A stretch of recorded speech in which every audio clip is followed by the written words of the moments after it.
Live. Dun, dun, dun, dun, dun. I was waiting for Cord. Cord doesn't Yeah. like awkward silence. I hate awkward silence. I know. Absolutely hate it. Or Welcome to X Rock Live. We'd like to thank our sponsors, JM Rigging, Mother's Off-Road Recovery, Radial Dynamics, 386 Fab. Wow, that was terrible to say. And Wheelie for Warriors and Kincaid Fabrication. Hopefully you all enjoy tonight's program.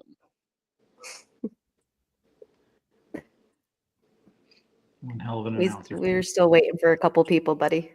That's fine, but it was fun.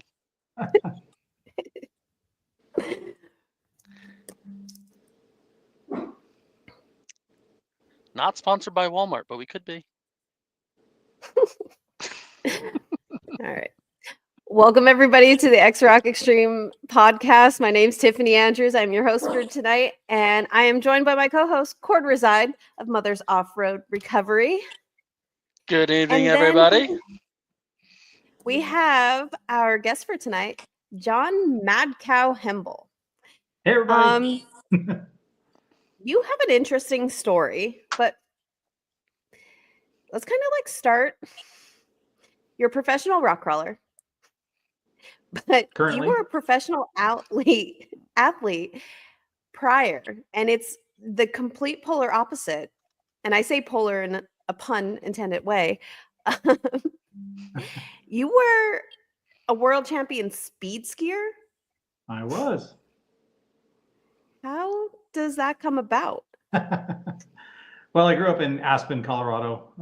Spent a lot of years. I mean, from 5 years old, started skiing, loved it, but moved away for high school and college, moved back after college to that area.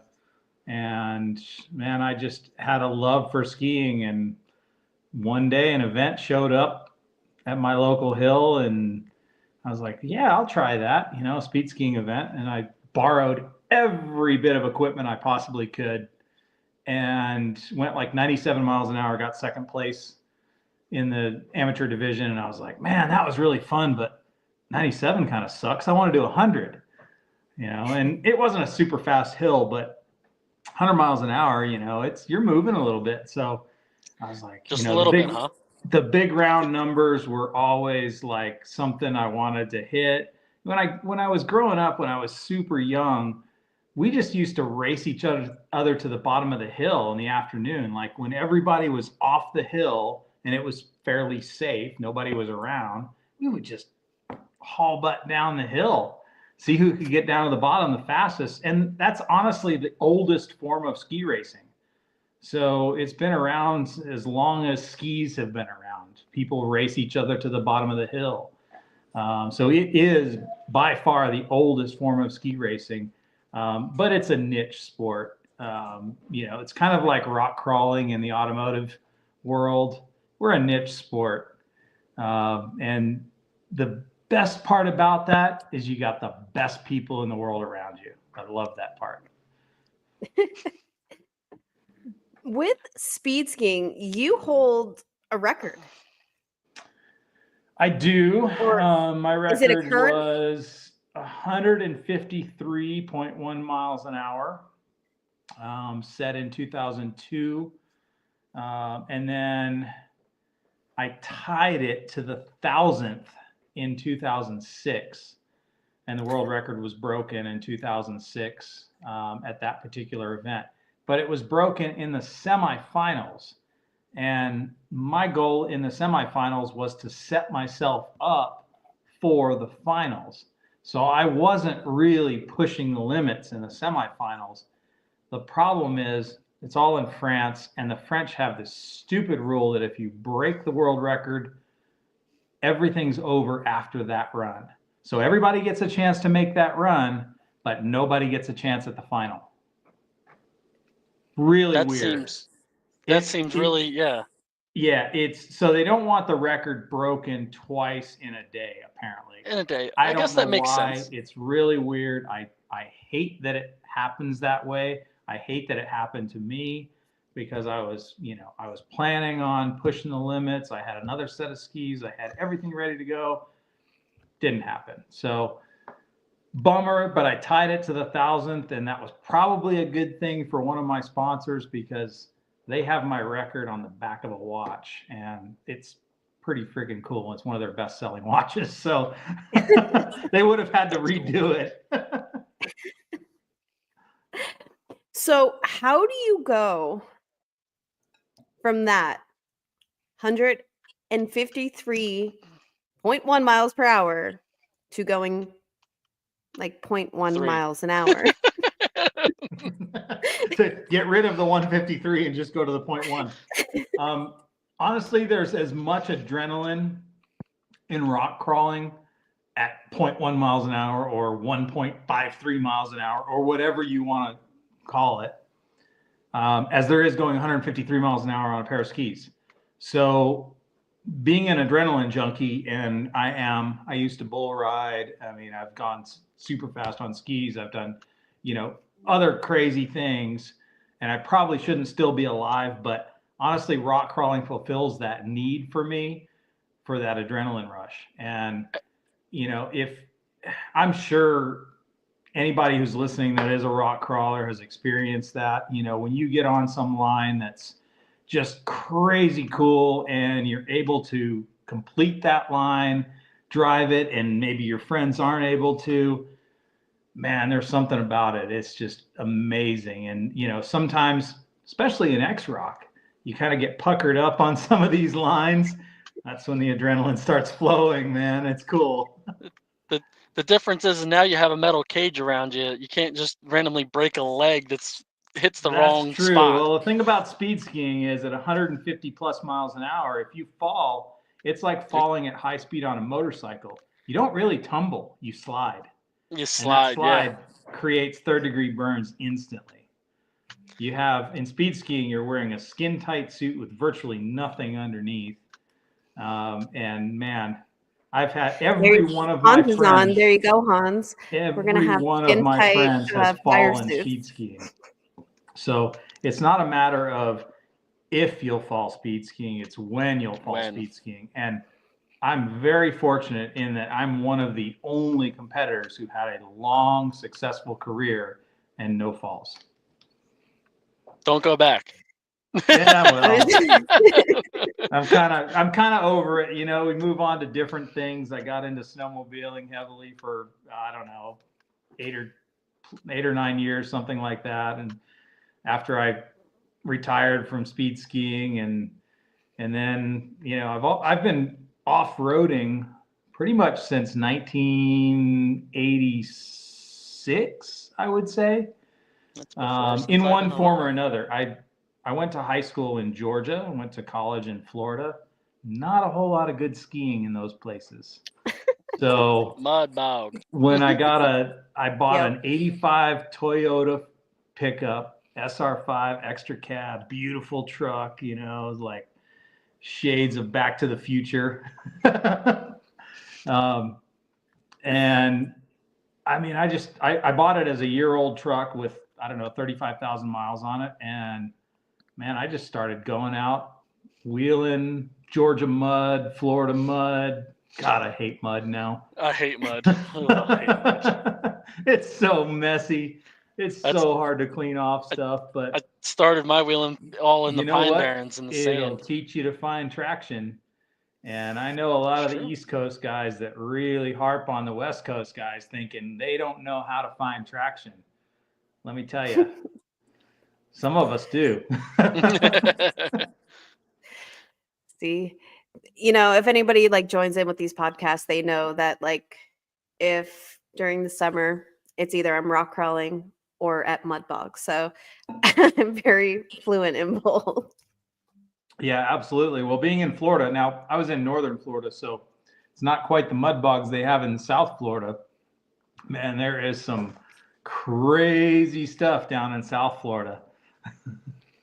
There's crazy stuff anywhere down south you find. That is a different world for mud bogs, man. Like those rigs that are built with, these skinny little tires on the front and big old paddle tires on the back, and the front tires are basically just for steering.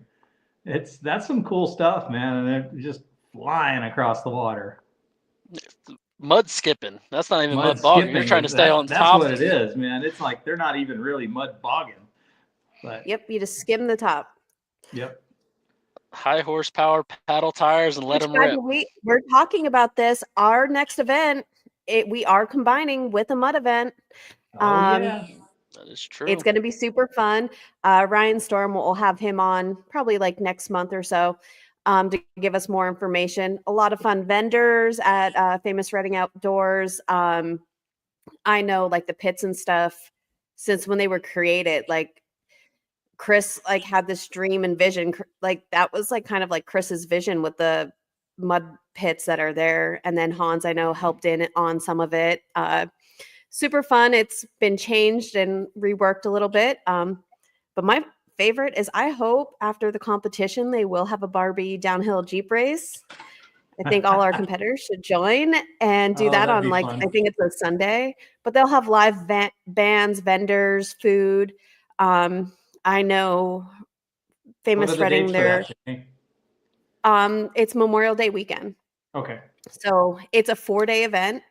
So it's yeah, I think you can start getting in Thursday and then it goes all the way till Monday. Yes. They are working because Famous Reading is our home course and they have like parking and everything that we're working and camping for just our competitors. So it's going to be really fun. Famous Reading is always an awesome time when we have our events there, but to add in something else just to watch and hang out, it's family friendly though. So not like South Florida mud events. I think till like 10 o'clock, and then they have some more fun adult, mud wrestling type things. Nice. I don't want to see cord in a G-string. You're not gonna see cord in a G-string. That ain't gonna happen. But we're talking about all right, here we go now. That's it. I'm out. But we're talking about events. Hans just joined in. Actually, he goes the closest thing that he could find to a KOH style out east, and he goes, Ryan is expecting about like 12,000 people in attendance. Wow. Awesome. Last year was really fun. It is, depending on the weather, it will be a dust fest, kind of like KOH, but they will have I believe they have water trucks this year to help, bring that down a little bit. Yeah, I came away from KOH with hammer lung, man. I just right. It hurt. It was bad. It wasn't bad. It really wasn't bad for the first 2 weeks there. That last week got rough. Yeah. I think I went through like 3 or 4 pair of contacts. I was doing pretty good, with putting chapstick and stuff on, so I didn't get all split lip. The last week I had a split lip. I was like, Hans, I'm ready to go home. Let's go. Get out of here. I'm used to a little. You're like, I'm used to a little more humidity than they have. O'Reilly Auto Parts. They gave out free chapstick. I have it right here. Oh, nice. Hey, O'Reilly, if you're watching. Rub that everywhere. But let's talk about KOH because you came out. This was like 3rd time's a charm for you. It was the first event that you came out that you got to run your own buggy. Last year you came out, or you tried to come out to West Virginia.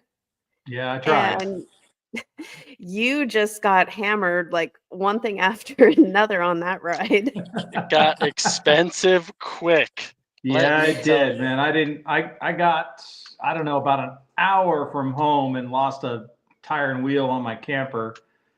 We spent about 2.5 hours getting that managed, and then got about 4.5, 5 hours from home and lost the motor on my truck. So fortunately, I wasn't all the way in West Virginia when that happened. So, I had friends around. I was just outside of Moab. So Rory Irish came to my rescue. Thank you, Rory. Hey, he just came from my rescue too when I was out King of the Hammers. Rory's a great guy, so He we've been is. friends for a long time, and man, it's good to have friends like that. I was talking to him online before I went out to King of the Hammers, and I was driving in the one gate, and he's yelling at me, and I didn't know who was yelling at me, and he came over, and he's like, "Hey, you said you wanted to meet me. Here I am." And I was like, "Oh, what's up, Rory?"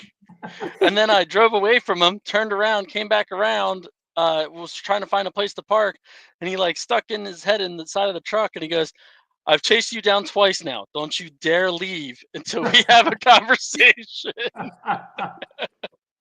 But then I broke the whole front wheel off my truck up on top of idle issues, and he came up there with Trailmater and towed me down. So tow truck getting towed by a tow truck.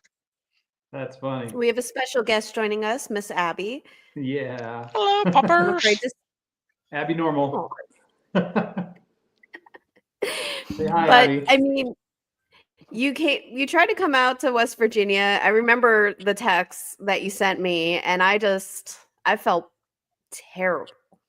Well, things happen, and I think maybe losing that tire was a sign that I should have recognized, but you know what? I'm stubborn. So keep it going. And honestly, I got a good attitude. Like when it happened, it's like, okay, yeah, that's a bummer that the motor went out, but you got to look on the bright side, where I was, and I was close You enough had to the home buggy. that I could get home that night, with the help of Rory, who gave me a truck and a trailer, and take some stuff home, and it was awesome. So, count your blessings and move on, and hope for the best next time. So, when you guys when the next event came around and it was in New Hampshire, I was like, you know what? I didn't spend a bunch of money to go out to West Virginia. I spent way too much on my truck because I had to replace the motor, but I had funds that were set aside specifically for competition. And I thought, you know what? I'm going to go see what X-Rock is all about because I didn't get a chance to go to West Virginia. So I'm going to fly to Boston, drive up to New Hampshire, and I'm going to check out this event. And I talked to Craig Allen, who was going to compete there. And Craig and I have been friends for a while. And he said, yeah, come on out. At the time, you guys were allowing spotters for the event. And I told Craig I would spot for him. And when I got there, he had 2 cars. And he said, do you want to drive my trail car in the event? And I'm like, well, yeah. I'm not going to argue with that. So fortunately, I was able to both spot for him, and then he spotted for me when I drove. And I thought we both did pretty well. Craig ended up second. I think I ended up 6th or something like that. But being in a car that I wasn't familiar with, and it ended up having some problems. I broke the accelerator cable on one of the drops next to the tree up there. Nothing I could do about that, so I couldn't continue on that course. And honestly, I think if I would have been able to continue on that course, it could have bumped me up, potentially to the podium. I have no idea, but I was just excited to be able to participate and learn what X-Rock was all about. I've been pretty impressed with what you guys put together, and what you're trying to do in the sport, really trying to push the sport. It's been really cool to see. When you came out to Field and Forest, I also appreciated your knowledge, because on that second course, remember that one where you had to get up on top of the hill to on top of that one rock to kind of squeak through. Everybody kept sliding right into that cone, and I'm like, what is going on here? And you're going to me, well, this is what they're supposed never mind. And you kept trying to talk to me for each one of how it was supposed to go. So it was awesome to see you and Craig out there, because we had so many people come out last year between all 3 events, from the West Coast. And you guys do things differently. Like there are certain like ways you approach a gate and a line and everything that I think that's also what differs from like the East Coast, West Coast with the competitors. Like we saw it so much of like the backing down, like different type of gates and everything else. It's impressive. And then like you like just also giving knowledge and everything. I always love talking to competitors like on the sidelines when it's going to kind of like see and get their standpoint. Sometimes they don't do it until after their run of that course because Well, like we they'd don't be want to give looking away our around. secrets, honestly. Like, I mean, we are competitive, and the reality is I am super happy to help out my fellow competitors. They're mostly, I mean, everybody in the sport really is my friend. So I'm competing against my friends, which is phenomenal and fun. And, I still want to be competitive. So I'm not going to give away everything to everyone.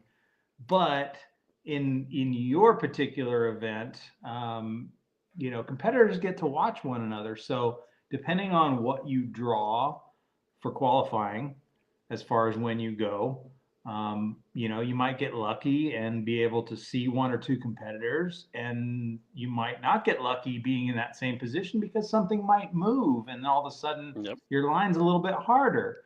So you never know what is going to be the perfect position to be in. And sometimes you're guessing. And we've done that in other competitions. We've done that in Texas Top Gun. We've done it in, we have draws in Trail Breaker, all these other things that, sometimes going last gives you an advantage and sometimes going first gives you an advantage. And you need a little luck to go along with it. Caleb got burned last year at down in West Virginia. He chose Chaos. Yeah, West Virginia. He decided at that night, he's like, I'm going to go first. I'm going to show you how it's all done.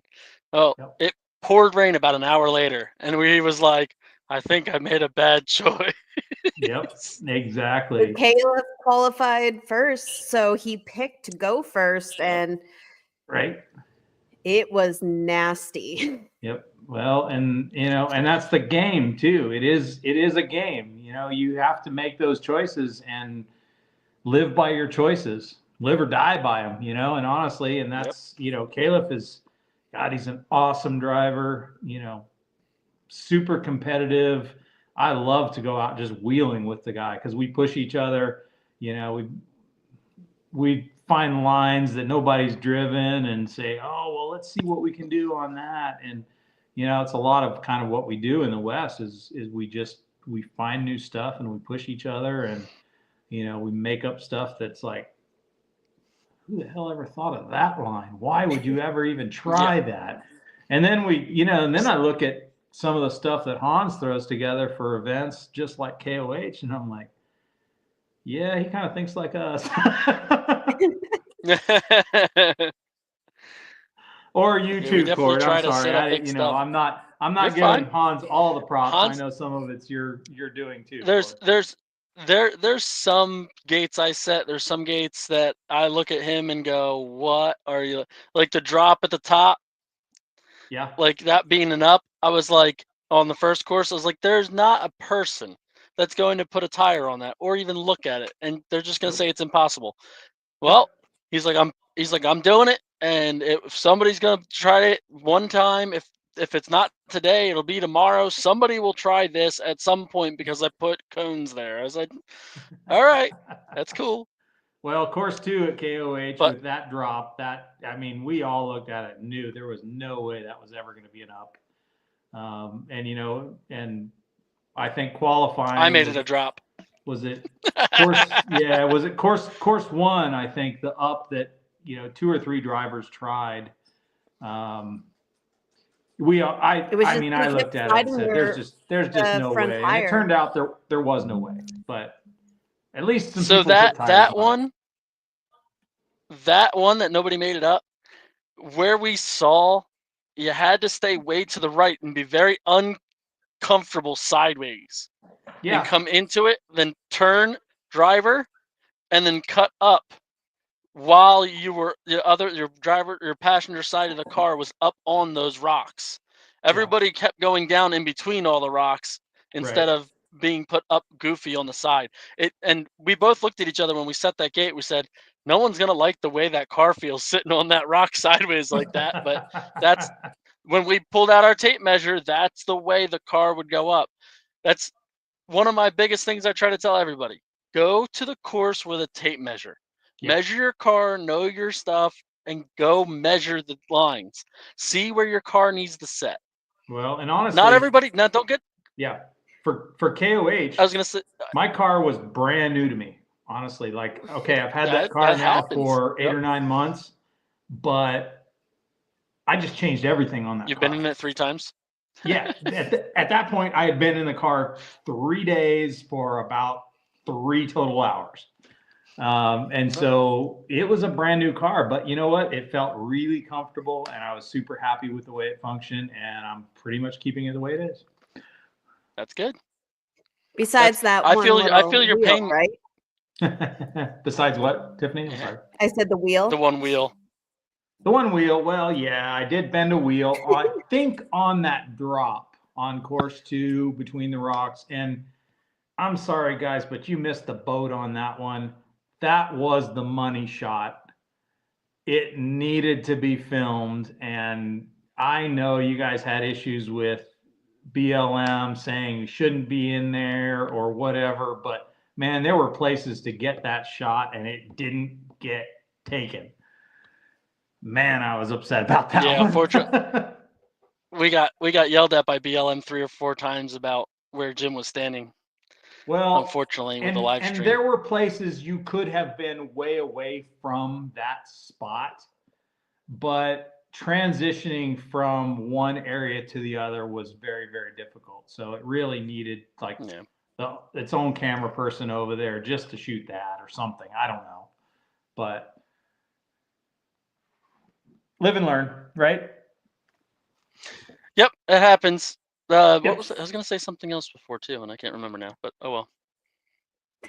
We were talking about that gate, and something clicked in my head that we were gonna. Now Hans is talking about is he wants to put $1,000 bounty on making that down and up.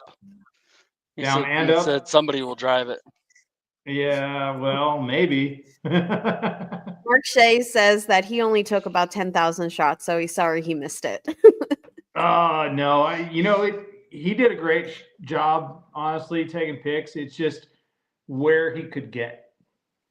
And it just, it just wasn't there, honestly. And that was, and it sucks of all the gates, you said the transitioning too. Yeah.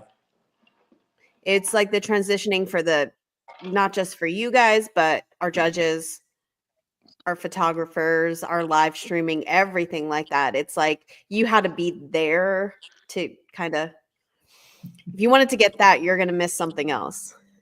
Yeah, for sure. Yeah. Trying to think. The only other gate that didn't get driven in the qualifying at King of the Hammer was the top gate all the way to the right, that uphill. Yeah, the number 4 gate. Yep. Yeah, that had to be. It's funny because one of the competitors kept saying that was the easiest gate, and I looked at him and said, "You're full of crap," because there's no traction there. There's no way to get up onto it, and I think you're fooling yourself. I think that was a Caliph gate. You had to set yourself up, and then just kind of give it the 1-2, and just try to jump up and get your tire caught on the top ledge. Yeah, but if it didn't go well, it was going to go bad fast. If you got it, yeah, that's the thing. Like you had to maybe get your right tire hooked in the notch, and then the notch gave way at one point. So it was done. It was over. But yeah, nobody drove it, and a few of us tried to give it a shot. But hey, whatever. It's all part of the deal. I didn't have much time to do it. I ran out of time, man. I spent so much time on gate 2. It was stupid. I kept making jokes about your car being food being steaks by the end, getting put on the grill. High stakes. Yeah, we should have just grilled it at the end. You just made it in there just by the nick of your teeth, but you made it into Oh the man, big, yeah, big just game. like And the little trimming on the steak is all I got. yep. So Hey, you know what? But It hey, doesn't then you matter. turn around I and was made second. I was in, and you go from last to second. That's not too bad. Second. Not bad at all. now you did have to run out before the awards ceremony because we were hoping to get you up on that the stage as well. King of the Hammer stage. But I mean, you had your own stage out in the middle of the desert. If anybody that was at that event, I mean, we were talking about camping earlier, to see where you parked and camped for this event was just insane. Yeah, well, I talked to Hans about it, and he said, "Oh yeah, we can camp pretty close to the event." That's the only input I got. So when I got the GPS coordinates for the event and I had no other input, I was like, you know what? I've never been out here. It's first time ever to KOH.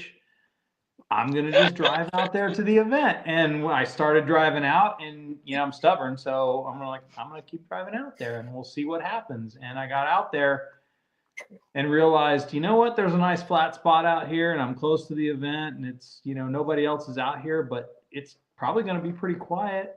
And it was. But yeah, I ended up breaking a couple springs on the toy hauler, getting out there or getting back, whatever. I mean, there was a lot of whoops to go through. It was like side-by-side trails. I was basically taking my camper through. So, yeah, it was pretty interesting. But, I didn't scratch the dually, but I did scratch the side of the camper a little bit. I'm surprised you didn't bottom out by the Whoops. time you left. Well, I did get stuck in the mud when I got out there because I was trying to get across a little closer to where the event was, and there was kind of a muddy area. And I kind of looked at it and said, well, it's not a lot of mud, and I think I can get through it. Well, I couldn't. So fortunately, a couple guys came along with, a couple off-road rigs and a couple of straps, and I was lucky enough to have a hitch on the back of my toy hauler that I put on. I extended the toy hauler by 6 inches so I could get my crawler in it.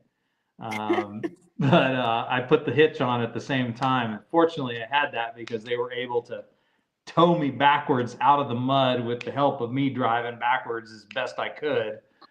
And we got out of the mud. I had unloaded I unloaded the crawler before trying to get out of the mud because I wanted to lighten the load. Yep. Then the crawler was full of mud too. So we ended up trying to clean all that up, and I think I don't know if I think we took somebody's trailer and went and cleaned it all up or something. I don't even remember, man. We tried to clean everything up because it was like, man, this is a mess. I don't like my stuff to be a mess. I don't know if you've noticed that, but I try to keep my stuff pretty clean, pretty nice. I like my stuff to look good, but it has to function. So function first, aesthetics second. Well, those cowbells Car's one of the on better looking ones. especially like qualifying day, you had them all nice and shined up pretty, hanging from the tent. And that's all we anybody heard. that comes to any event that I'm at, you can get a free cowbell from me. So the deal is, you got to ring the cowbell when I'm running. It's kind of like, we go back to ski racing. So that's part of something that's been a part of ski racing for a long, long time is cowbells. And it's something that I just transitioned into the rock crawling world. I'm like, this kind of makes sense. The whole MadCow thing. I'm like, something to give away. So I got some tethers to put them on, they can hang around their neck, whatever, ring the cowbell when I'm out there. So I give them away at events as much as I can and try to have fun with the sport, honestly. So no matter what it is, if it's X Rock, if it's We Rock, if it's, Trail Breaker, whatever it is, man, I got a huge box of cowbells, so I try to give them away. I was about to say, do you have a sponsor for cowbells? No, I need one, honestly. Those things More actually cost me. cowbells, I think please. they cost me about $3.50 a piece by the time I put the lanyard on it and all that. So it's not cheap to give them away, but you know what? It's fun. So You definitely should reach out to wherever you buy Yeah. them from and be like, hey, I've bought this many cowbells from you in the last 3 years. Like, help a brother out. right. But you're like mentioning about like We Rock, Texas Top Gun, Trailbreaker. You compete in all of it too. So I try to. I mean, it's all right up my alley. You go all over the place. I know, like you won Texas Top Gun. What was it? 2 years ago? 3 years ago? Yeah, the inaugural event, 2022 was their inaugural event. Randy invited me down. I'd had him up here play. I had been showing him around Sand Hollow and talking to him about it. And he said, hey, we're gonna throw 10 grand at the purse, and it was pretty interesting to me because not a lot of the events were throwing that kind of money at something. And I was like, it's also a place I kind of wanted to go play a little bit. So I was interested in it. And the first year was good to us. Yeah, we won the inaugural event. And since then, they've had 2 more, and we've placed 4th at both of those events. The second year, I actually broke an inner axle and still made it farther than quite a few other competitors, even on the broken axle. So 2 years ago, it was pretty nasty. A lot of people broke. Yeah, we had some pretty slick conditions. It was pretty muddy to start out, and because I had won the first event, I still had to run the qualifier, but I didn't actually have to finish. All I had to do was start the qualifier, which I did, and I ran the whole course. And right before the end of the course, I stopped, and I said, "I'm timing out. So you can stop time, whatever. Because I want to go first, because I knew what the conditions were like." So just like you talked about Caleb wanting to go first, that actually worked out in my favor that year by going first the next day because the conditions were slick and I got the best chance at the rocks. The mud wasn't on them, but I'm getting first shot clean as can be. And I made it up a couple lines that other people couldn't make it up because of that. So that helped me out, but the broken axle didn't, and finished 4th, which for those guys, for Texas Top Gun, 4th still pays. So I wasn't too upset about it. And this last year was interesting. I didn't break anything, but I was in a brand new car to me. And probably not the car at the time, wasn't the car that I really wanted. It was before I had rebuilt the whole thing. I mean, I took it as soon as Texas Top Gun was over, came home, ran one more weekend, Thanksgiving weekend, and I started taking that car apart, took it all the way down to nothing, rebuilt the whole thing, narrowed the axles 5 inches, did everything I could. And now it's the car I like. But at Texas Top Gun, it kind of wasn't, and wasn't super familiar with it, and there was some belly out situations that got a lot of people messed up, and it worked out. You know what? I was 4th again, and I'm okay with that. It was impressive to watch Jake Bowen win that. Jake's a great driver. Maverick Valesky coming in 2nd. I mean, he was one of the first ones up on the final obstacle and did an awesome job. Maverick won it like the year prior, I believe, right? Maverick had won it. Maverick won year 2. And yeah, and it was just, yeah. So, and Jake won this last year. So it's kind of cool, letting some other guys win. I don't want to take it every year. We're talking about Texas Top Gun, and like Hans puts it perfectly, that like Randy Cruz, he paved the way for it being about to do the big money payouts, and which it helps to move our sport entirely forward. Yeah, And and honestly, like the sport in general, I think is fairly fractured. We've got a lot of different events and not a lot of cohesive people in the sport. We've got We Rock, and I compete in We Rock. We've got X Rock, and we've got Texas Top Gun, and we've got a few of these other things going on. Everybody kind of has their own thing going on, and I think we all kind of need to come together. I think it's been going that way.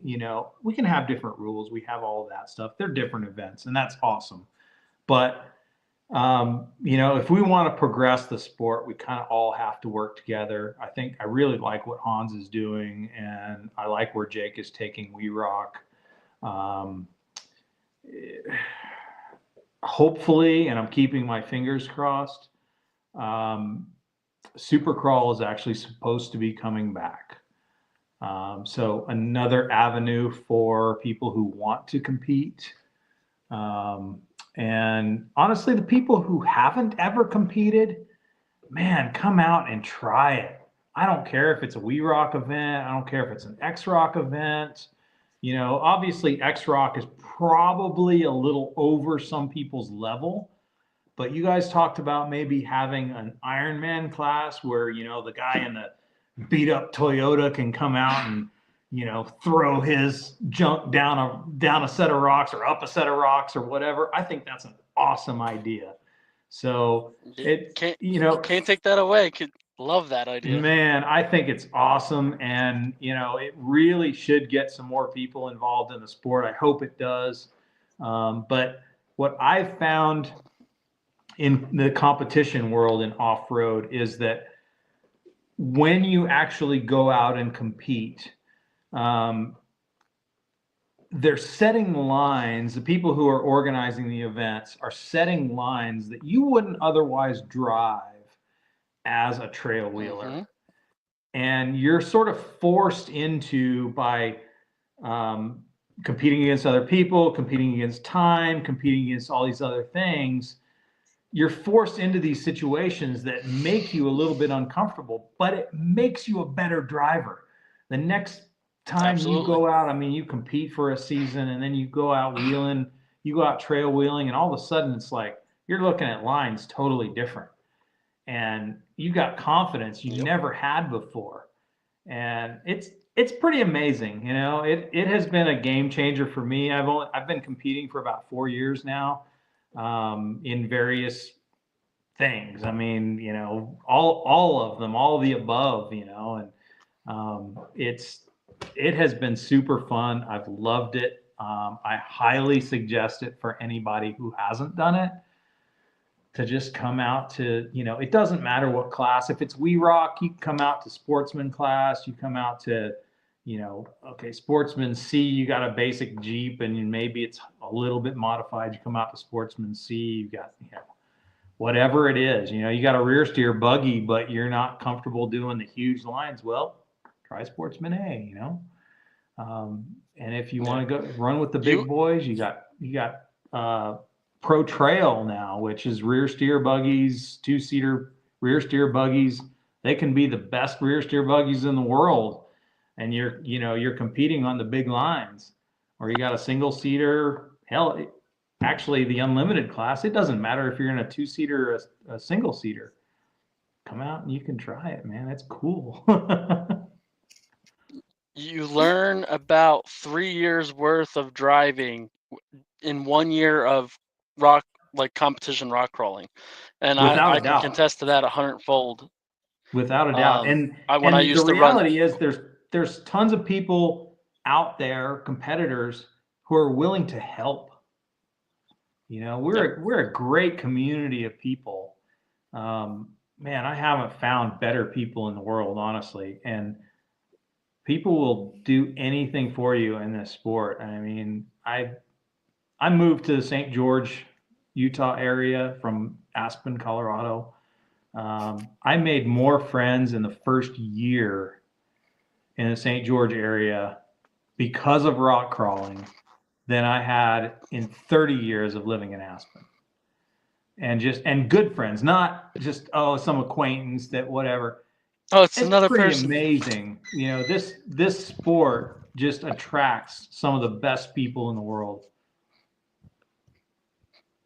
Yes, it absolutely is. Everybody I've met in this industry in the last 5 years has been a pretty amazing trip. I totally agree with that 110%. Yep. Very cool. It's one of the things I love about this sport. It's one of the things I loved about speed skiing. It's the camaraderie of the sport. Definitely. I Absolutely. mean, And everybody go ahead. and everybody will bring everything to, like, if you break something, you guys are all like together trying to put it together and get the Absolutely. car I back. mean, your closest competitor will give you his valuable part, whatever it is that you just broke. Yep. And he may need it later, but he'll give it to you because you broke it first. I believe, and I've seen it go on like numerous times, but I remember, I think it was 2 years ago, maybe 3 years ago, whoever won the series points for X Rock, they got an automatic in for Trailbreaker. And it was between Dale Stotler and Andrew Nadera, Minnie. Nadera. And Minnie broke, or one of them broke. It was either Dale or Minnie, but one broke and the other had the part. And they were like tied for series points at that point. And they needed to finish this whole that event, and they were taking parts and just giving it to each other. And that's like what's awesome to see, is like people like that helping each other out, because it's not a competition if the person that's giving you the most competition in that point is out. Right, exactly. You want to compete if you're at that level and you're honest, which most people are in the sport. You want to compete against the best.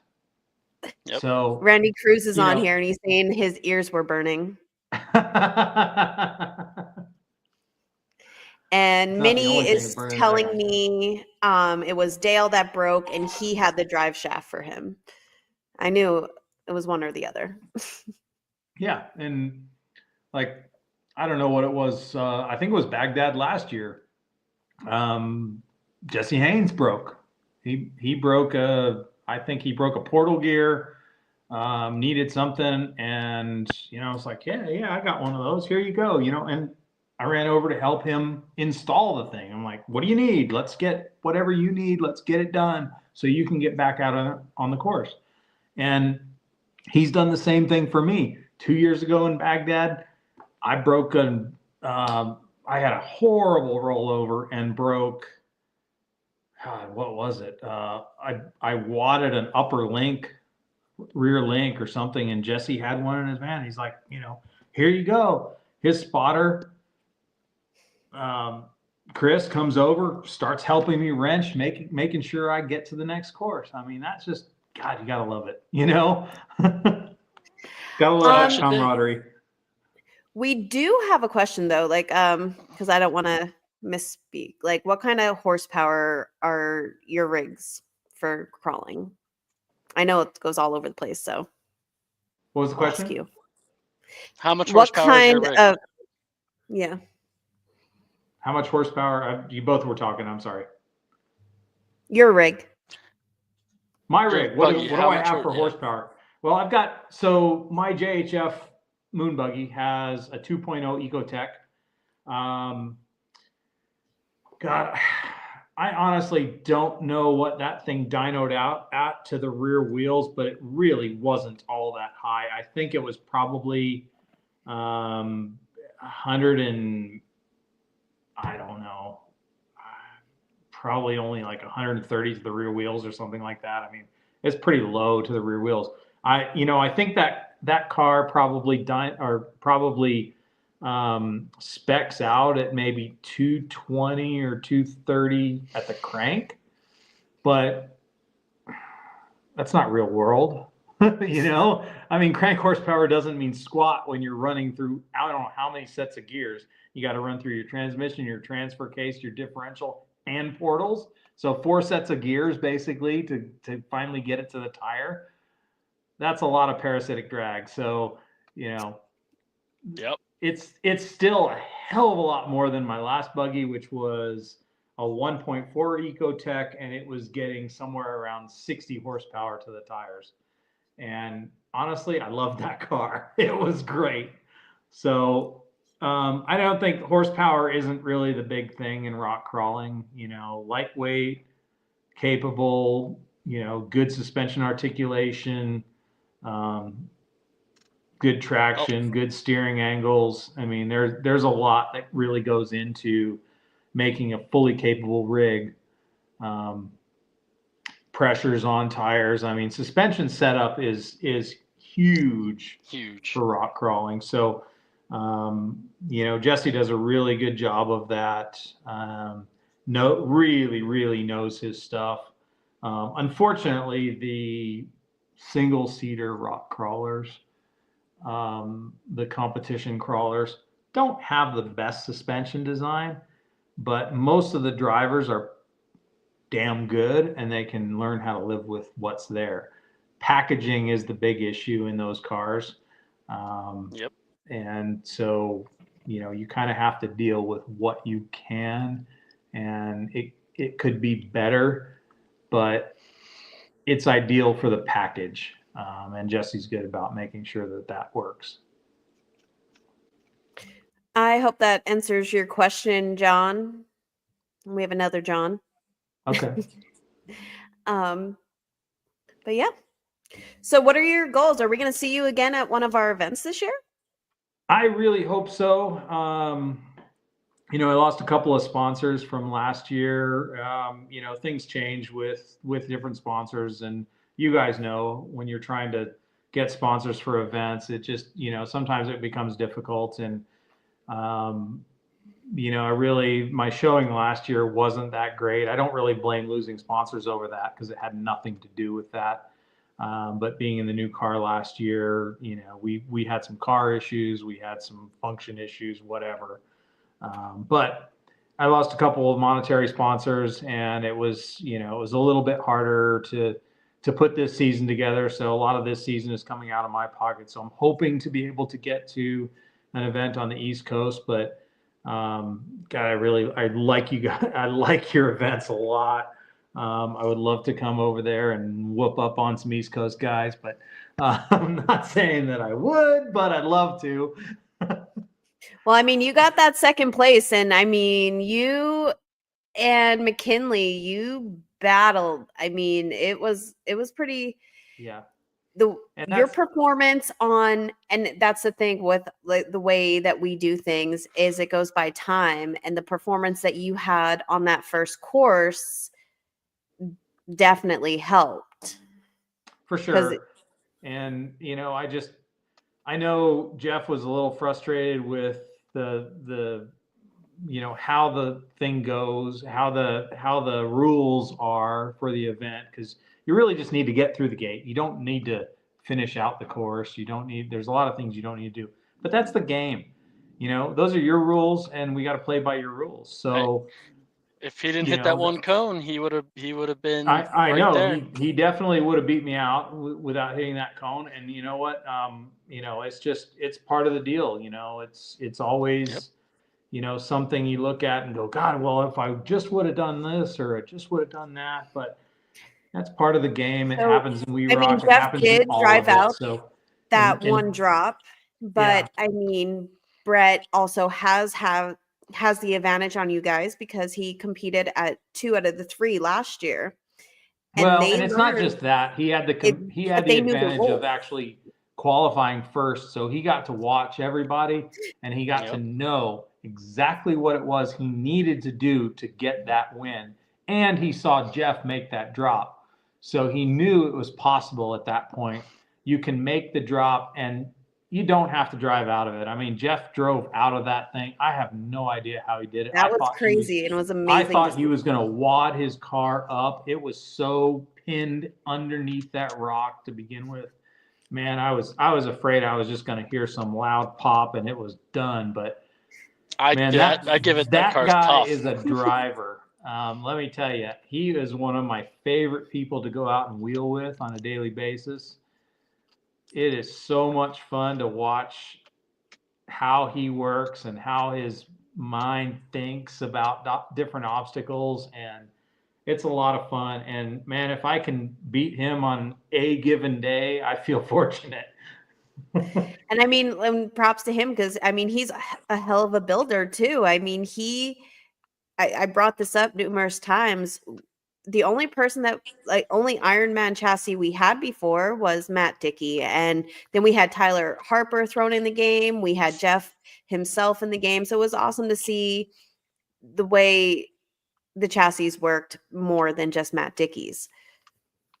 Oh, absolutely. Yeah. I mean, and I think that chassis is phenomenal. And, Jeff's been around the sport a long time. He worked with Kevin Carroll for a long time on Ironman stuff or on With the red dot. On red dot stuff. And so, he knows how things ought to work. He's out there wheeling all the time. He knows, what it should feel like, and he's built a phenomenal car. Um, if you set it up the way those guys have theirs set up with a 2.3 EcoBoost and it's dry sumped and all that, you're going to have some money in that car. I mean, those guys got, they're north of $150,000 in those cars, and it's honestly more than I can afford. But I would build one of those cars. If I was going to build a 2-seater car right now, that's probably the car I'd build.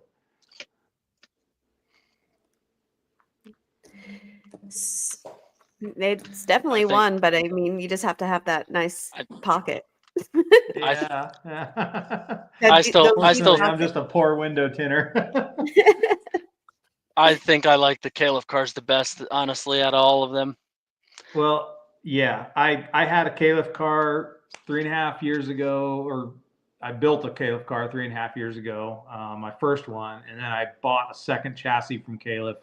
I had him customize it for me, and it was after I had already bought my first competition single-seater buggy JHF car, and I got to the point where I just couldn't afford to do both cars, and I sold off the second Caliph car as a project.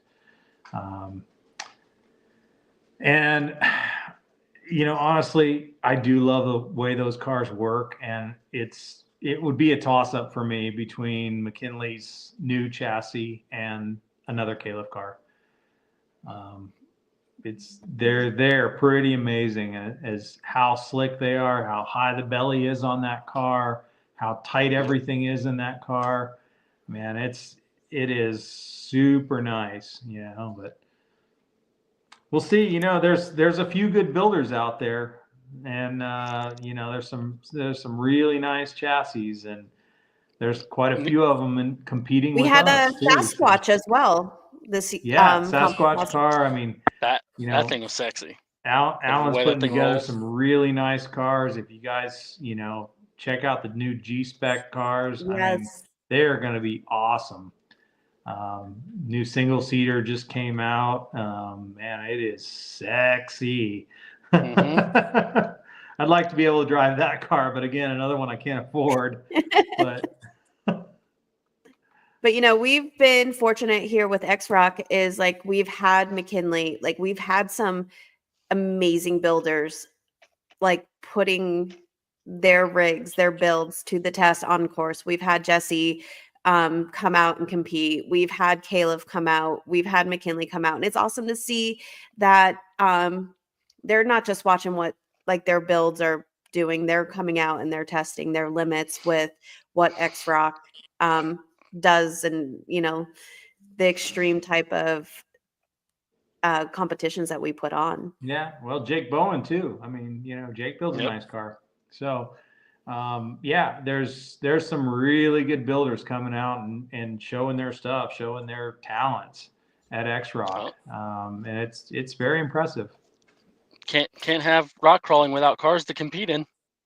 That's it, and there's some definite good builders that have come on strong in the last few years, and there's a few that have gone by the wayside too. Unfortunately, Kevin passed, and Red Dot went away, but Yep. the company still exists. Honestly, the guys I think a family from member, was it his son or something?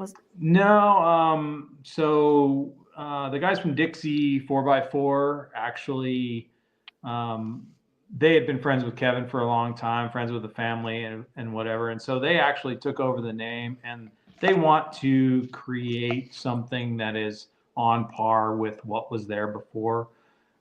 It still hasn't happened, but they will do it. They have the money behind them to be able to do it. So I look forward to maybe that coming back around, and that they show up with something that's a great durable car. Red Dots were one of those cars where if you had the money and you didn't want to wrench on something, that was a great car because it would do everything you wanted it to do as a trail car. You could drive it as hard as you wanted to, and you could come back in one piece. And I think that's that's at the point where I think that's what Alan's trying to do at Sasquatch Motorsports with the G-Spec car. He's trying to build a portal version of the Red Dot right now, which the guys that can afford that in the $160,000 to $200,000 range on a car. I know, but I can't personally afford it, but there's guys out there who can. And the guys who can afford that don't want to wrench on their stuff. Yeah. Absolutely.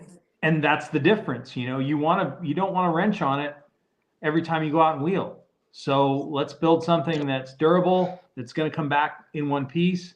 And with those G-Spec cars now, they're all going to be the same. So if you need a part, you call Alan and you say, hey, Alan, I broke this part. Oh, great. I got it on the shelf. Like a razor. Yep. We got it on the shelf. We'll send it to you. We'll get you taken care of. So, I mean, that's a cool idea, honestly. Like, let's build, I think they're going to build 25 to 30 cars that are basically all the same. The only change is how big is the driver, Yep. So that's pretty cool. I like what they're doing. No, I'm definitely looking forward to seeing some of those in action. Yeah, they should be really good. Hopefully we'll get a few good drivers that jump in them. If anybody wants to send me a car, I'll be happy to run one. Yeah, I know. I'm happy to run somebody's car if it actually works. I mean, I'll take earlier. One I have to fix. It's fine. MadCow did get lent a car for X-Rock last year, and he did break something. Yeah, well, that's the thing with me. If you lend me something, I don't care what it is. I don't care if it's your trailer, your truck, your whatever. If somebody lends me something, I'm going to bring it back to them as good or better than I found it. And you know what happens? The next time I need to borrow something, I get to borrow it. Exactly. Yep. I was just teasing you, MadCow. But so you're going to be trying to hit as much competitions as possible this year.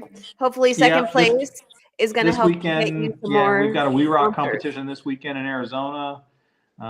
So headed down for that tomorrow, and I think at the end of this month, or we're still in February. At the end of March, we've got Texas. We're back in Mason, Texas for We Rock. So that's the second event that we'll do for We Rock, third event for the year. And that's a combined East and West Coast event for We Rock, which is kind of cool. So we get a lot of the East Coast drivers that show up for it. People we don't get to compete against most of the time. Because the East and West, I mean, you guys know after going to KOH how difficult it is to get all the way across the country, how time consuming it is, how monetarily consuming it is. Difficult. It wasn't too difficult. Time consuming and how much money it cost. Yeah. That I agree with. Yeah. Difficult in certain ways. I mean, financially and time. Those are the difficult ways, and especially if, like me, I work for myself. It's hard to take time away from the business for, if you're going to go to the East Coast, you might as well figure 10 days. Yep. So, and that's minimum, and so it's hard to be away from the business for that long. And so And that's you driving. Heck, I flew out and I like figured about that. Yeah, exactly. So I was just gone for 3 weeks. I'm surprised there was a company for me to come back to. yeah, exactly. So I came back to my flatbed being broken, this being broken. I was like, oh, come on, guys! I left you a perfectly good truck, and guys, and of course it's the flatbed. It's my flatbed, not anybody else's. Somebody was driving my flatbed and broke it and just left it here. I was like, oh, that's nice. Thanks, guys. So after Texas, I know you said you're going to be trying to get out there. Hopefully, with placing second, and you'll do well again this weekend. It'll help you. I know you said about like with the new car and everything last year with sponsors. So, I mean, we get it. Yeah, we understand. We'll see. I'm honestly like, I mean, I'm busy with my own business, and it's hard for me to find the time to really pursue sponsors. But it's, realistically, I probably lost $6,000 or $7,000 worth of financial assistance for this year. It's not a lot, but it's enough to put a dent in things, honestly. Like, I mean, it's gonna have to be money out of my pocket. So we'll see. I still honestly like I'm still super happy with Milestar as a sponsor. I know East Coast guys haven't been too happy with Milestar. I don't know how many guys have tried the new stuff, but maybe in the mud, it's probably not the best tire. Honestly, there's a lot of tread issue there. Like it's a pretty tight tread pattern. Probably not great for mud. Okay, I can live with that. I've actually opened up my tread on my Milestars. It's better in the mud. I did really well in Texas, and it was muddy for Texas Top Gun this year. So, is it possible with a tread change? Yeah, and I'm working with Milestar to make that happen. So, in the next year or so, maybe we'll see a new tread pattern out of Milestar. We'll see. And Raceline's been behind me for a number of years, and I just right before we came on, UPS delivered a new Raceline wheel because I've been a Raceline at KOH, so the X-Rock there. So I really appreciate Raceline being on with me, and Sand Hollow Off Road also here in southern Utah. Steve Nance has been one of my friends for a long time, and they've been very, very supportive. I basically took my car into their shop to rebuild it. Now, I did most of the work myself, but they're there to support me, and they're there to give me the shop space to actually work on it, which is awesome. And they support me for the season, which is great. So, got a couple other minor sponsors, but Sun Tamers is definitely, that's my business, Sun Tamers Window Tinting, and they're my best sponsor. I hear that one.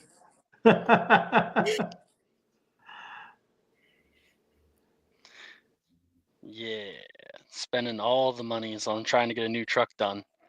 Yep. I'm burning a hole in my pocket like it's nobody's business.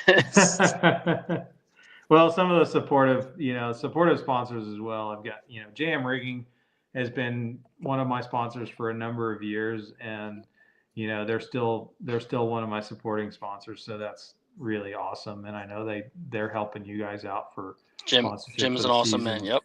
Yeah, Jim's an awesome guy. Been around the sport a long time. Really cares about it. So that's really nice to see. I really love that, man. That guy makes some really nice products. Yes, he does. And East Coast people, Cord is you're a vendor dealer for them, a dealer. You can also use Jam Rigging dealer. Awesome. Okay. Yep. And you can also use the code Mothers10 to get 10% off your order. That's awesome. Yeah. Any event that Cord is at, he will have the JM Rigging product on hand, using it to get you guys unstuck. And it is for sale as well. Nice. Couldn't sell it to KOH. Was told I wasn't allowed to sell it to KOH because of the BLM. BLM, yeah. Oh, really? Yeah, because if you sell anything at the King of the Hammers, BLM wants their cut as well. Yeah. So you are talking I about could have. But Go ahead. I said I could have sold stuff, but I didn't know how any of that worked, and I didn't want to try to get into it. Since it Yeah. was only going to be like a couple dollars here and a couple dollars there, I was like, yeah, Right. just gonna leave that stuff in the Yeah. trailer. Fairly convoluted. Yeah, we don't need to deal with that. Plus, it's California, which is a whole nother animal. But I was saying that you're talking about the sponsors. Like we do have Jim out on course at KOH. We had him on course all last year. He helps Yep. Cord with recoveries. He's there at KOH this year. He also helped and he did the live stream for us. We got him set up. And a big shout out to Eric Amato of Radial Dynamics. Not only was he on course and they're supporting us, he was taking pictures, and Radial Dynamics also offered a Starlink for us, because anybody that's at King of the Hammers, as soon as you have enough people around, there is no service. There's no service. That's terrible. Big shout out to Eric and Radial Dynamics there. And then, we have Cord, does basically everything with Mother's Off-Road Recovery. He's, Who's that? Announcing, he's out there setting up, he's driving across country, he's doing all the recovery, puts up with Hans in a truck for 3 weeks. I mean, dreaming of a white Christmas, maybe some new stuff will come, who knows. But then we have 386 Fab, Jeremy Ingram. Like, he has been amazing with his support and everything with X-Rock, and a big shout out to him. And then we have Mark St. Germain with Wheeling for Warriors. It's an amazing cause what they do, and their continued support with us. And then we have Chris with Kincaid Fabrication making our trophies and, putting up with Pretty me. cool trophies. Got that nice shiny one this year.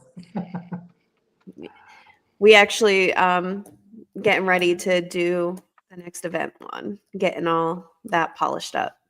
Nice. But well, very cool. Yeah. Thank you guys so much for having me on.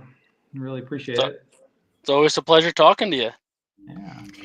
John, I wish you luck, and I hope you don't run into any more issues. Be safe, be smart with your traveling.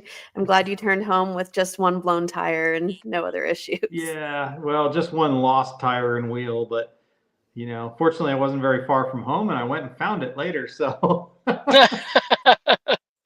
I only blew one tire on the way out. We were good on the way home, other than the 14 hours of driving in the snowstorm. That was pretty rough. Well, it should be fine. We're going to leave out at 5 o'clock in the morning, head down to Baghdad, Arizona for the We Rock event. So we'll get down there early. I'll get to walk courses and get to settle in, and should have a really good weekend. Baghdad has not been my favorite place for the last couple of years. 2 years I had a really bad rollover. Last year I broke a front axle in half. Maybe that blown tire was a sign, John. Yeah, maybe, but I'm not going to heed the warning, so I'm just going to go anyway. And because you're stubborn. This year will be better overall, and maybe we'll come away with a win. Who knows? But no, I do. Han said about Mark Shea. Mark Shea has been, if you've been on our Facebook page at all and see all the amazing professional pictures, he was on here earlier. He took over 10,000 pictures and photos. If there's any pictures that for the competitors that are looking for anything, reach out to Mark Shea. He does have them for sale as well. They're phenomenal. Yes. Yeah, he sent me some great pictures, so I was really happy with them. And of course, is it Abby? Abby, say hi. For Abby. joining us. Hi, Abby. Hi, puppers. And Cord, thank you for joining us as well. And thank you, Tiffany, for everything you do for X-Rock. We appreciate you as well. If it wasn't for you, me, Hans, Mike, Kevin, Joey, Chris, who am I missing? Last one. Can't think of her name right now, and I'm terrible. Kendra. Everybody comes together and makes these things happen. We 100% Appreciate everybody. Thank you. Thanks, guys. All right, guys, Be have safe. a great night. Good And we'll luck. see you next week. All right.